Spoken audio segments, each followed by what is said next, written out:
ہمارا کام کتنا آسان ہے، ایک در کو پکڑیں اور اللہ کے بن جائیں، پھر ہماری ساری ضروریات کو اللہ پورا کرے گا اور اللہ ہمیں عزتیں دے گا، اللہ ہمارے حالات سنوارے گا اور دنیا اور آخرت میں اللہ ہمیں کامیاب فرمائے گا۔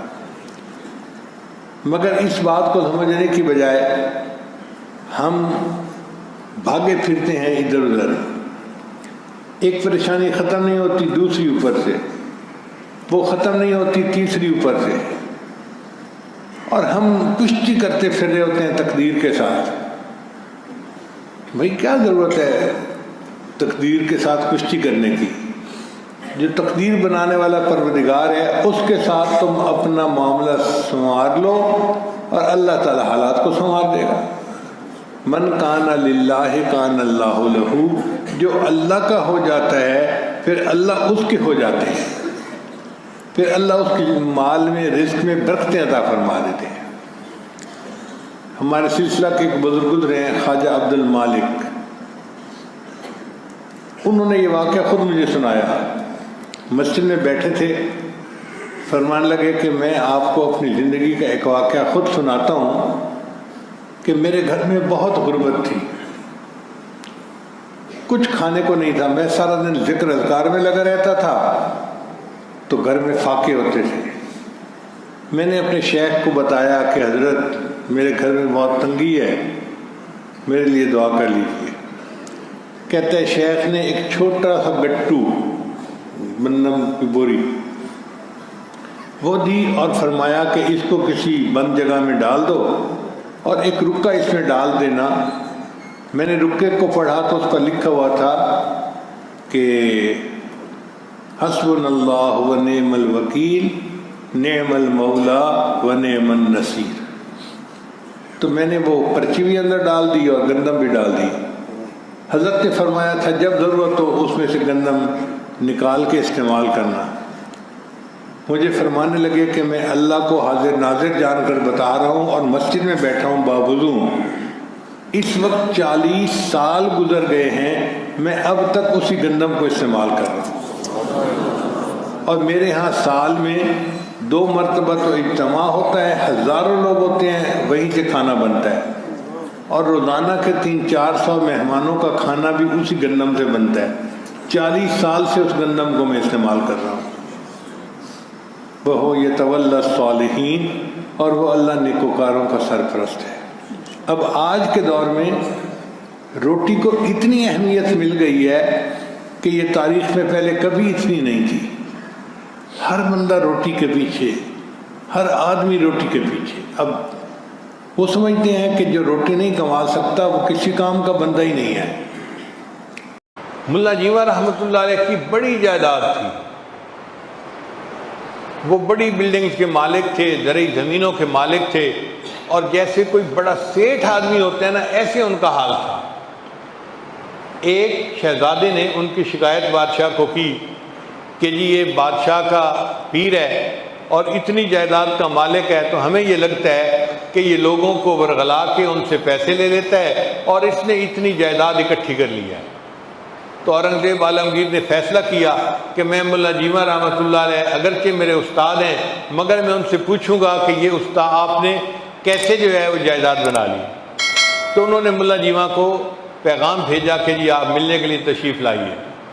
اب ملا جیواں رحمۃ اللہ دربار میں آئے، اورنگزیب عالمگیر نے اٹھ کر ان کا استقبال کیا، پاس بٹھایا، سلام کیا، محبت سے بات کی، اور یہ کہا جی کہ آپ مجھے یہ بتا دیجئے کہ آپ تو ایک فقیر آدمی ہیں، پڑھاتے ہیں طلباء کو، آپ اتنی جائیداد کے مالک کیسے بن گئے؟ تو ملا جیواں رحمۃ اللہ نے فرمایا کہ آپ کو یاد ہوگا میں پچھلی مرتبہ آپ کو ملنے کے لیے آیا تھا، آپ نے مجھے ایک چونی ہدیے میں دی تھی۔ ان کا ہاں۔ کہنے لگے وہ چونی میں نے جا کے اپنی بیوی کو دی تھی اور کہا تھا کہ اس کو کسی اچھے کام پہ لگا دو تاکہ اللہ ہمارے لیے رزق میں آسانی کر دے۔ میری بیوی نے چند انڈے لیے اور مرغی کے نیچے رکھ دیے، ان انڈوں سے بہت سارے بچے نکل آئے تو کئی مرغیاں بن گئیں، چنانچہ ہمارے گھر کی مرغیوں میں برکت ہو گئی۔ پھر مرغیوں کے ساتھ میری بیوی نے ایک بکری خرید لی، اللہ نے بکریوں کا ریوڑ بنا دیا۔ پھر پھر بکریوں سے ہم نے ایک گائے خرید لی، اللہ نے گائے کا ریوڑ بنا دیا، گائے بڑھتے بڑھتے اتنی بڑی کہ میں گائے کو سیل کرتا تھا اور زرعی زمین خریدتا تھا۔ پھر اللہ نے میری زرعی زمین کے کاروبار میں برکت دی، اور ایک زمین میں کم قیمت پہ خریدتا تھا، اس کی قیمت بڑھ جاتی تھی۔ تو اللہ تعالیٰ نے آج مجھے اتنا کروڑ پتی بنا دیا، مگر میری انویسٹمنٹ وہ 54 ہے جو آپ ہی نے مجھے دی تھی۔ اورنگزیب عالمگیر نے کہا کہ اچھا استاد جی اب ذرا میری بات بھی سن لیجئے۔ اس نے اپنا ایک خادم بھیجا کہ جاؤ فلاں جگہ پہ جو ایک ہندو ہے نا اس کو بلا کے لاؤ، اور اس کو کہو کہ پچھلے سال کا پورا ریکارڈ خرچے کا ساتھ لے کے آئے۔ تھوڑی دیر میں وہ ہندو آ گیا، اس نے کہا بادشاہ سلامت آپ نے کیوں بلایا ہے؟ بادشاہ سلامت نے کہا کہ آپ نے پچھلے سال اپنے مکان کی چھت کو ریپیئر کروایا تھا، اس کا خرچہ کتنا ہے؟ اس نے کہا جی 154۔ اس نے کہا مجھے اس کی ڈیٹیل بتاؤ۔ اس نے کہا جی بہت بارش تھی اور میری چھت میں سے پانی ٹپک رہا تھا، اور میری بیوی مجھ سے جھگڑا کر رہی تھی، آپ گھر کی طرف توجہ نہیں دیتے، چھت ٹپک رہی ہے، بچے نیچے سوئے ہوئے ہیں، ہم جائیں تو کہاں جائیں، آپ جلدی سے اس چھت کی ریپیئر کروائیں۔ کہنے لگے اس بارش کے موسم میں وہ ہندو جو تھا وہ اپنے گھر کے باہر جھانک کر دیکھنے لگا کہ کوئی بندہ کام کرنے والا مل جائے، تو اس کو ایک نوجوان قریب ملا۔ اس نے نوجوان سے پوچھا اے نوجوان تم مزدوری کرو گے؟ تو نوجوان نے کہا ہم تو دنیا میں پیدا ہی مزدوری کے لیے ہوئے ہیں، مزدوری ہے کون سی؟ اس نے کہا میں تمہیں کدال دیتا ہوں اور ایک جو ہے نا وہ اور چیز دیتا ہوں، اور اتنی مٹی اکھاڑو اور اس کو میری چھت کے اوپر بچھا دو تاکہ پانی ٹپکنا بند ہو جائے۔ اس بندے نے 2 گھنٹے محنت کر کے آپ کی چھت کے اوپر مٹی بچھائی تھی، اور سخت سردی برداشت کی، بارش برداشت کی، مگر مشقت کے ساتھ اس نے یہ کام کر لیا۔ جب اس نے کام کر لیا تو اس نے اپنی مزدوری مانگی، تو آپ نے کہا کہ میرے پاس پیسے تو نہیں ہیں، دکان پہ ہیں، کل آ کے لے جانا۔